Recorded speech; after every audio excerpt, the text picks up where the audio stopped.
Mga kabro, di nasad ko diri sa usas tong mga tanom kining limonsito.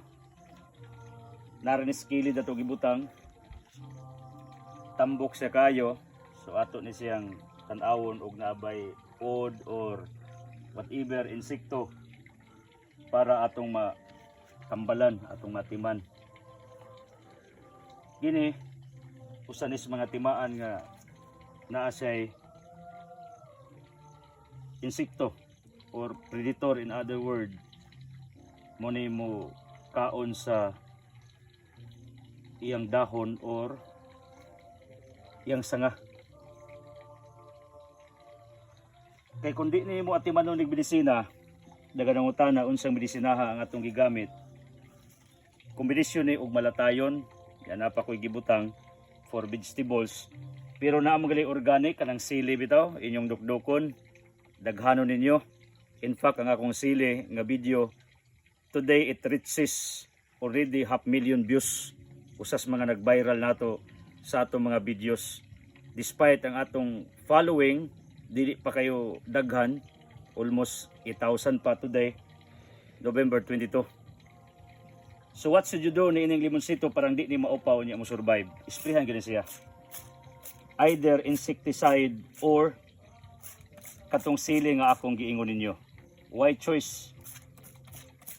Di pwede og di nato ni isprehan kay di ni siya mudako kay magsige man siya kadaot kay kanon mas ulod or whatever insekto. Ingani ra para to prevent sa unsay mga pwede nga mupatay niini or makapaupaw niini. Sa naobserbahan namo, dili pwede nga kasara ka mag-spray. It should be consistent. Sprayan nimo ron next week, isprayhan na pud nimo. So depende na nimo kung imong permi og spray di man pud ni makamatay, di pa makadaot. In fact, makapatay siya o makapalaya siya sa mga mananap. Pero sa tanom per se, dili ni siya makadaot. Ang key ani sa atong mga prutas, kung mang-spray magali ka, permanent, always, then consistent ka. Kay kung imo rin isprayan one in a lifetime, wag gi kay mapaabot. Mo ni siya ang part sa care. Kung ato pang kinabuhi, that's what we call self-care. Imo na siya atimanon regularly. Mo ni siya ang pinaka the best nimo nga effort sa imong tanom. Mubawas na ba ni pagtan-aw nilang gi-care, gipangga, kanya pag nakita sa tanom nga sila giatiman, mo na silang nanambok, one day kalit rin pamunga, nawa ni mo damha.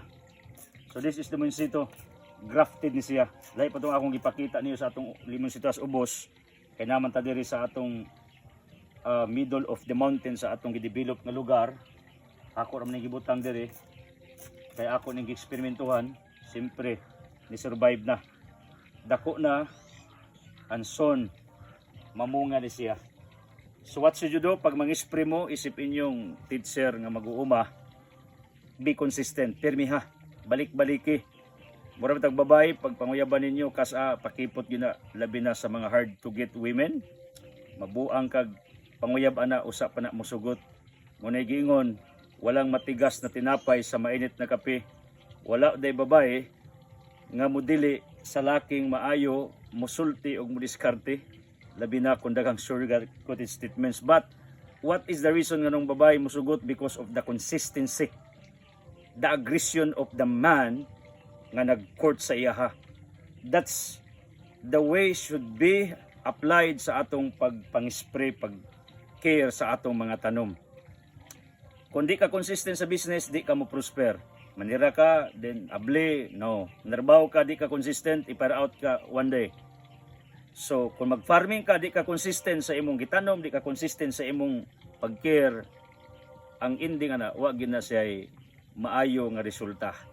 So, karon ako mong gidasig to spray, do it consistently. Okay? God bless.